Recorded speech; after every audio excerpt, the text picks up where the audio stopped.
Hello, Sharif. Jeremy, how are you? Hey, I'm doing very well, and thank you so much for making the time today to chat with me. I'm really interested to find out your experience, how you started out. I know you're with, I think I saw your LinkedIn, you're with AT&T. Afterwards, you got started. Is that about when you were introduced to Salesforce? Yeah, so actually before that it was it's actually A&T Catering, which was actually a family business as well. And so I was doing like sales and marketing there for a while, kind of for the family business. And then after that, I moved on to Aloris, and that was kind of my first introduction to Salesforce. So I was doing some sales, I've always had a sales background before that, like throughout college and stuff. And for Aloris, they were like they're just a web development company. Doing Ruby on Rails for websites like Reuters and NASCAR. They had a couple couple big clients that we brought on, but we were using Salesforce as the CRM there, and there wasn't an admin, so I was kind of like the ad hoc admin, but nothing too serious, just real basic, set up users, stuff like that. And then after Aloris, when I got to Komodo, that's where I really started kind of more in depth. So I started with Komodo doing sales, and then I got promoted to be the trainer. Komodo's the SSL company, and so there I was doing I did some major sales and marketing. I grew their sales team to like 200 people from like 10 people within a couple of years. And at the same time, so they made me the trainer, and the same day I became the trainer, our Salesforce admin quit. So I became kind of, they were just like, you're the Salesforce admin now. You know how companies are, they kind of want to spend extra money. So they were like, all right, we just promoted you to trainer. Well, guess what? You're also the Salesforce admin. So, I was like, okay, cool. So I'm kind of, so and I said we have similar backgrounds. I was the same way. So I worked with Komodo at that point. Before then, I had only used it more of a, just as a regular CRM. I did a little bit of dabbling in administration.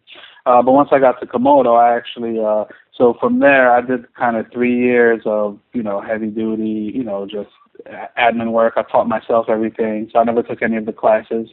And then, after 3 years, kind of doing some hands-on training. It's actually after 2 years. I ended up going to Dreamforce, which is usually the eye opener. So I got to Dreamforce, and it was like, wow, you could do so much, you could do all this stuff. And then I heard about certifications, and I was like, oh wow, certifications, this is great. So I came back. I was in a regular admin. I still worked with Komodo and stuff, and so I went and got my certification. I didn't take any of the classes. I just studied myself, and so I went and took the admin and I got certified. And once I got certified and I put certified Salesforce admin on my LinkedIn, people just started really contacting me. Like I never solicited any work. People just started contacting me in the New York area. Like, yeah, we see your Salesforce admin. You want to do a contract?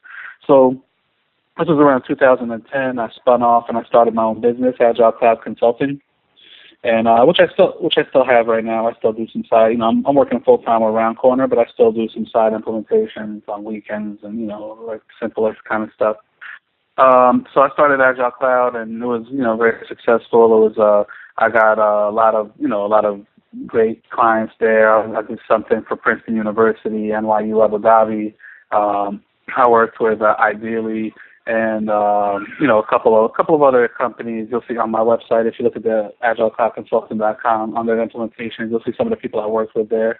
Now, what's so nice about talking to you is this wealth of experience you have, a very broad range of experience because you've done so many different projects. You've gotten your hands in so many different companies, the nonprofit space, and I'm interested to know from a project management standpoint, when you first sit down with a client, um, what red flags are there where you're like, oh gosh, this is going to be a challenge? Is it a cultural thing, or on the other side, what excites you when you sit down with a client? You're like, all right, let's do this. This is going to be awesome.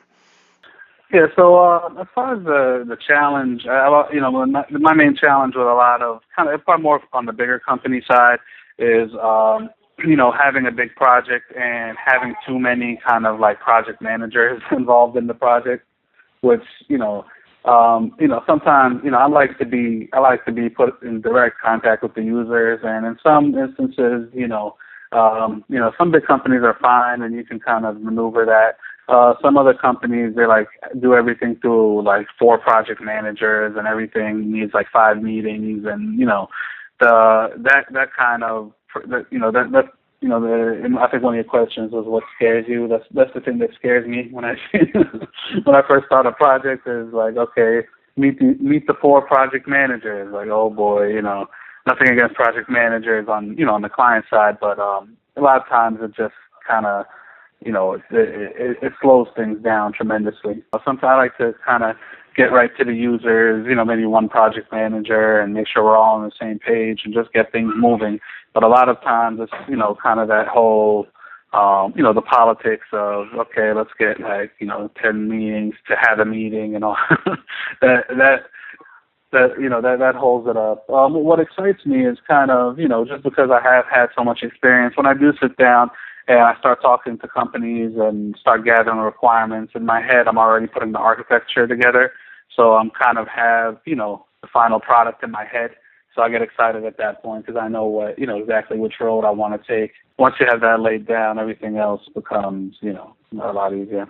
It relates to a topic that I was recently blogging about, and deadlines, basically, or setting up and managing expectations for when the project might be complete. And you may have a BRD that it's the vision is clear, you think everything is good, and then you get thrown a curveball by a user or by a project manager. They say, no, I need this to happen, and that changes the whole vision that you had of the whole architecture. Like, a couple new layers need to be thrown in there, and that might affect the end deadline. How do you manage people's expectations? Do you go in there saying, like, listen, everybody, this is a dynamic process? So, I use kind of the agile project management methodology. So, usually the projects I work on, we set up sprints, concurrent sprints, for the development, for requirements gathering. And I think the agile methodology kind of takes care of that issue because you're always, putting it in front of the client and having them take a look at what you're building, and it's kind of an iterative process. So we catch everything pretty early on, So so once we gather the requirements, we start building, and then I might come and show them the pages and say, okay, here's the actual pages in Salesforce, here are the fields. And from that point, they might say, oh no, we want this, we want that. So I take all of that into account. But I think the agile methodology and the iterations, works a lot better than kind of the waterfall methodology where you're just doing one thing after the other. With the agile approach, you kind of have everything, all the wheels spinning at once, and at that point, you can make changes pretty quickly, and the client sees it. So if they tell me to make they don't like something on Tuesday, I can have it back in front of them by Thursday for them to take a look at. That's not talking about kind of the major, the major architecture decisions that you make in the beginning. So those, of course, we vet immediately with them. And then once we start building, it's that agile methodology really keeps it iterative and gives us the ability to change things on the go. Now, I wanted to shift over to the community work that you do for the Salesforce community, and how did you get so active? Did it kind of just develop over time, or you knew when you saw that you wanted to contribute? Or tell me about that process of you growing within that community. Sure. So, I mean, honestly, it was like, so coming up, I was like you. I always went to the community, but I never actually ended up asking a question because I've always, I always searched, and somebody had always asked a question first. So, I always found my answers without ever having to actually ask a question on the community.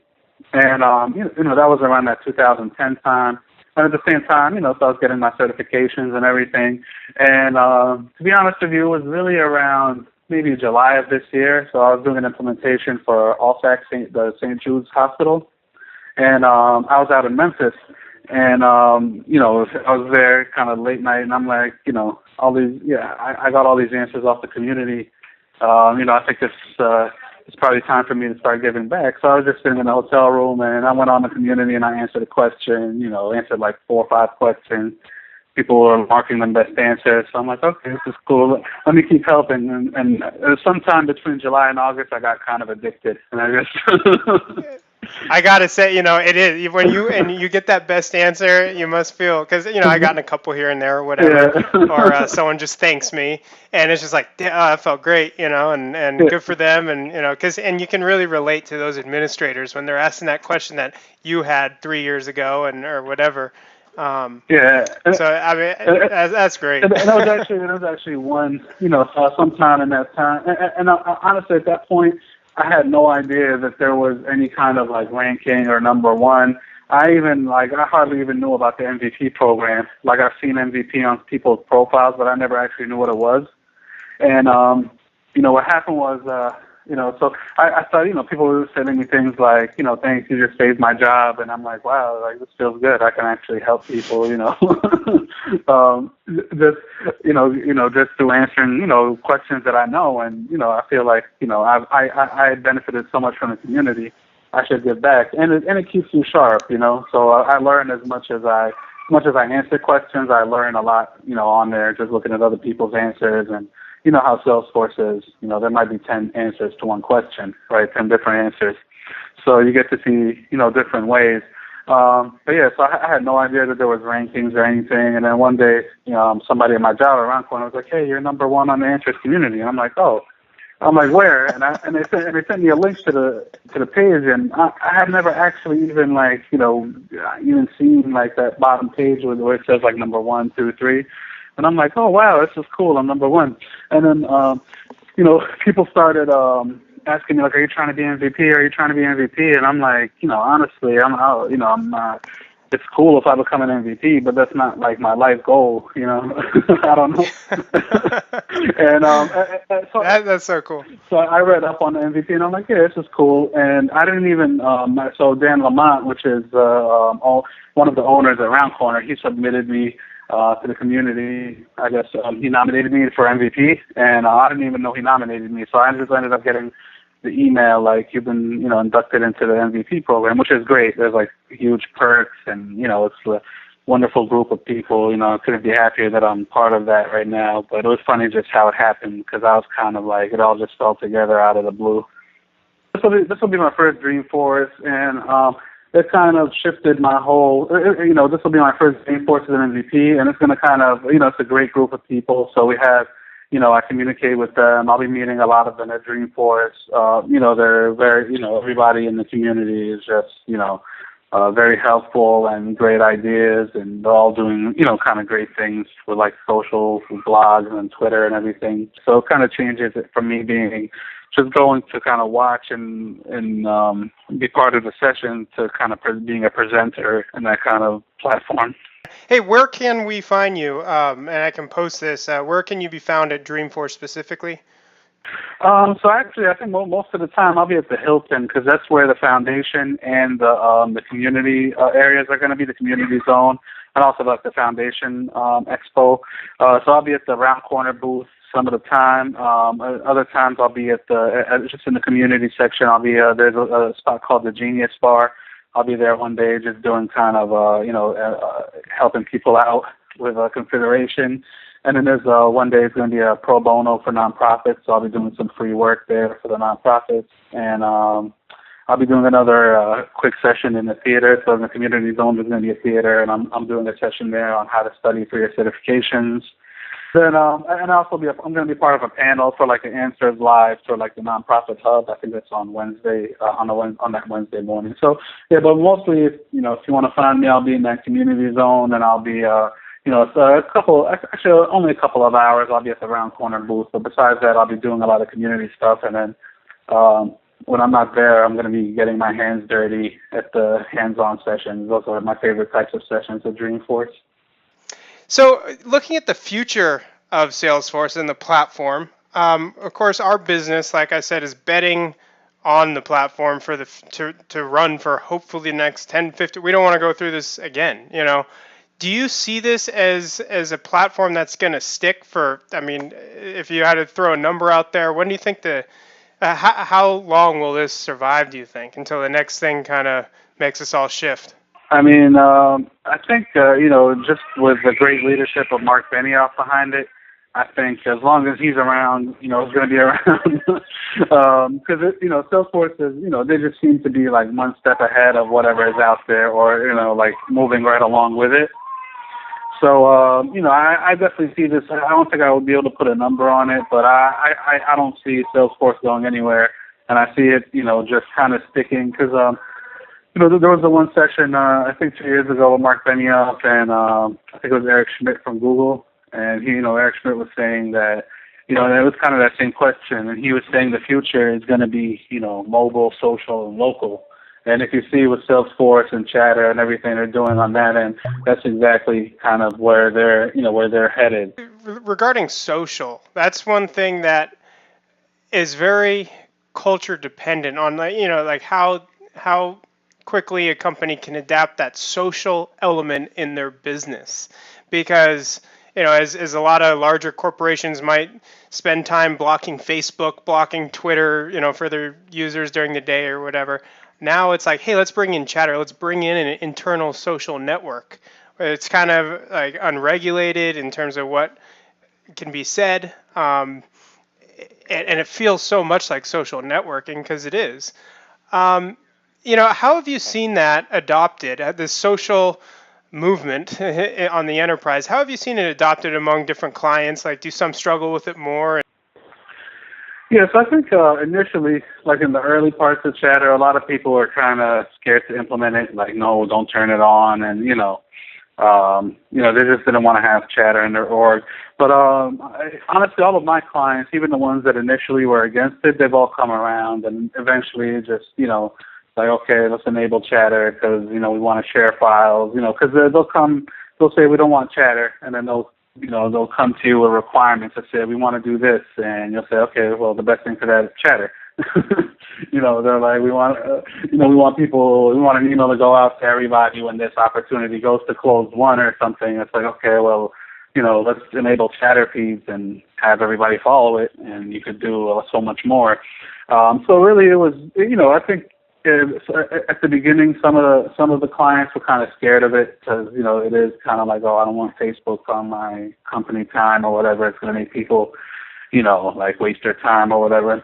But eventually, when they see the benefits of it, and you kind of like turn it on in the sandbox or something, and say, well, look here, you can follow these records, and you can share files, and then you can you could access it from your mobile phone, and once you actually demonstrate it for them, it's like an easy sell. And then with the newer clients, I don't even see that as an issue, really. Nobody's really saying we don't want Chatter. Everybody's just kind of living with it, like, okay, we have Chatter, and it's kind of part of the way you do business. And I think now it's becoming that, kind of it's the way business is done now. You have to have that social element, and it just makes the CRM so much more powerful. And that was just one thing. There's so many other opportunities to bring in features, and one of those things is the App Exchange, where now you look anything up and it's pretty much there for you as an option. How do you go through the process of determining for customizations? Like, do we go to the App Exchange, or do we try to build it ourselves? And because it's a difficult ROI to consider, and of course, a managed package, there's limitations. Have you gone through that where you're like, hey, there's an app that does this, but I think we can build it ourselves, and here's why? Yeah, I think, my methodology is to always look in the App Exchange first, because if it's there and it's free, then I don't have to do it. So, so I'll find, there's a lot of great tools, like the Action Plans app, which is unmanaged, and, we've taken that in the past and, made our own adjustments to it, and rolled it out to clients. There's things like, the mass create, mass update. Some of these things, they're just no-brainers. Like I need to do something, I'll look it up and it's there. Then we download it. So I always look at the App Exchange first. Of course, if it's something that won't fully do it, or if it's managed and we can't really get to the code and make adjustments, then that'll make a change in the decision. So a lot of times I'll look it up and then I'll run it by the client and give them the options. Like, look, we can install this out of the App Exchange. If it costs money or it doesn't, tell them the price. Or we can build it ourselves, and this is how much it'll cost if we build it. Here's the delta of the functionality that you'll get from the managed package as opposed to us building it from scratch. And I usually let them make the decision. But my methodology for myself, if I'm looking, I always look at the App Exchange first, see what's out there. If it's and it's really kind of just looking at the cost. Is it worth it for me to buy it or for the client to buy it than to develop it from scratch? It might cost way more, And if for day-to-day stuff, I use stuff like, Data Loader IO and, the permissioner. And there's another app from Heroku that allows you to compare the profiles. There's and then Cloud Converter to kind of do, the data dictionaries and look at it. So there's a lot of free apps that I use on a day-to-day basis, but I'm always in the App Exchange every day. I'm always looking in there and see what's out there. Now, do you usually develop it in clips or a mix with the regular UI or? I do use the IDE just to push regular stuff, but I'm not a developer, so I'm not like I'm kind of like that. Kind of like you said, Steve Moe said, the only thing I know about Apex is I don't know what. So I'm so glad I asked about that actually, and because I guess I don't know, I thought you were doing your own development. That's really interesting. So you went offshore, and was that always part of the equation when you started Agile? You knew, okay, I'm going to get a team of developers and go from there. Yeah, I mean, it just makes more sense because my time is, my time, I would love to learn how to code and how to develop, but, so I do that on the side. Like, I'll look at it and try to learn, but I'm not, like, I don't have a development background. I graduated with a business management degree. I kind of, I was in sales. It wasn't like this was destined for me to be like a Salesforce admin or, like that I knew I was going to be a Salesforce consultant or anything in the past.